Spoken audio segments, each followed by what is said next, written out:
उनमें से एक भी संक्रमित नहीं हुआ, और वो भी उस जगह पर जहां पर सबसे ज्यादा संक्रमण फैला हुआ था। उनमें से एक भी संक्रमित नहीं हुआ। उसका कारण ये है क्योंकि अगर आपके पास ये यीशु है जो आपके अंदर होता है, तो आपको ये समझने की ज़रूरत है कि इसी यीशु ने मुर्दों को जिंदा किया था, और यही वो यीशु था जिसने बीमारों को चंगा किया।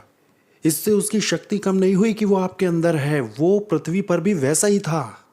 उसमें सिर्फ इतना ही अंतर है कि हमारे पूर्वजों ने जिसे फॉलो किया या हमारे पूर्वज जिसके अनुयायी बने, लेकिन ज़रूरी नहीं है कि हम भी उसी चीज़ को लेके चल रहे हैं। हमारे पास यीशु इतिहास वाला है, वो स्टैचूज़ में है, वो स्टिकर में है, वो टैटूज़ में है, वो हमारी घड़ी पर बना है, वो बहुत सारी चीज़ों में, किताबों में है। लेकिन हमें ज़रूरत है उस यीशु की जो जिंदा है, उसे हमारे हृदय में होना चाहिए। हाँ, उसे हमारे हृदय में होना ही चाहिए, और तभी हमारा आत्मिक इम्यून सिस्टम मजबूत बनेगा। तो मेरी आपके लिए यही प्रार्थना है कि जब आप इस हॉस्पिटल से निकलते हैं तो आपका इम्यून सिस्टम बहुत मजबूत हो, ताकि जब ये महामारी पूरी हो जाती है और आप अपने घर जाते हैं तो ना आप बीमार पड़े, ना आपके परिवार का एक भी सदस्य बीमार हो।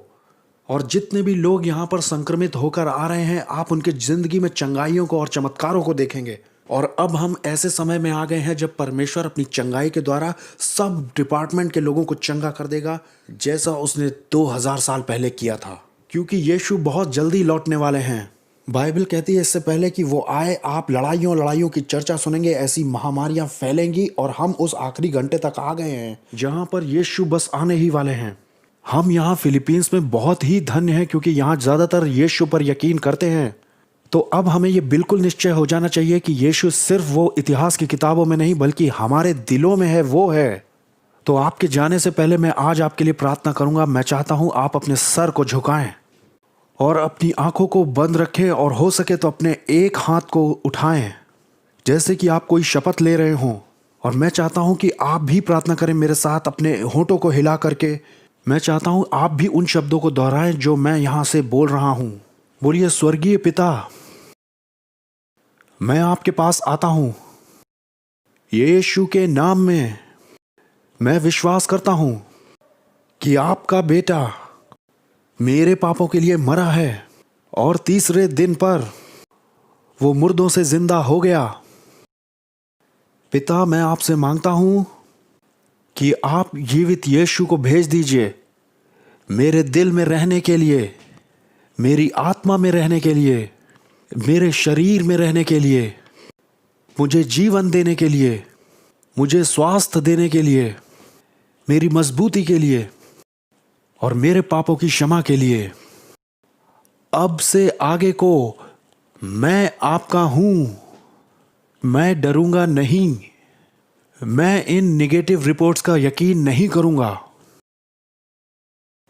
बल्कि मैं यकीन करूंगा जीवित परमेश्वर पर, यीशु मसीह के नाम में। आमेन, आमेन, आमेन। आइए तालियां बजाते हैं। और मैंने वुहान में और वेंशन में और शंघाई में जब लोगों के ऊपर हाथ रखे, चाहे वो डॉक्टर हो, क्रिश्चियंस हो, उनमें से ना उनके परिवार में कोई भी आज तक बीमार पड़ा। और यहाँ तक कि कुछ मेंबर्स और मेरे साथ हैं जो अपनी कम्युनिटी में रहते हैं, वहाँ एक भी व्यक्ति बीमार नहीं पड़ा पूरी कम्युनिटी में, क्योंकि लोग कम्युनिटी में डरे हुए हैं। मैं वही दुआ आपके साथ भी करूँगा, लेकिन इन्होंने कहा है कि किसी को छूना नहीं है। बस मैं इतना मांग रहा हूँ कि आप अपने हाथों को बढ़ाइए मेरी तरफ, और मैं अपने हाथों को आपकी ओर बढ़ा रहा हूँ, और मैं वही प्रार्थना करूँगा और आपको जाने दूंगा। पिता, मैं प्रार्थना करता हूँ यहाँ के डॉक्टर्स के लिए, नर्सेस के लिए, पूरे यूनिट के लिए, स्टाफ के लिए, सफाई कर्मचारियों के लिए और गार्ड्स के लिए। और मैं प्रार्थना करता हूँ इनकी उंगलियों के लिए, इनके हथेली के लिए, इनके हाथों के लिए, और इनके पूरे शरीर के लिए, और हर एक खुले हुए छेद के लिए, चाहे वो नाक, आँख या नाभि जैसे भी है, ताकि वो यीशु मसीह के लहू से ढक जाए। मैं प्रार्थना करता हूँ इनके शहर सुरक्षित रहें, और ना सिर्फ किसी तरह का वायरस इनके अंदर जाने पाए, बल्कि ये अंदर से जीवन की आत्मा का उत्सर्जन निकालने पाए प्रभु। और यीशु मसीह के नाम में ये जीवन के आत्मा की सहायता से अपने रोगियों को चंगाई दे सकें।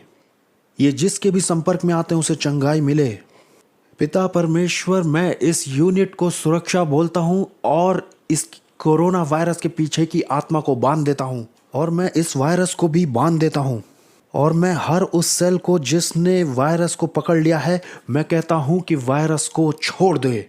मैं इस वायरस को यीशु के नाम में मरने का हुक्म देता हूँ।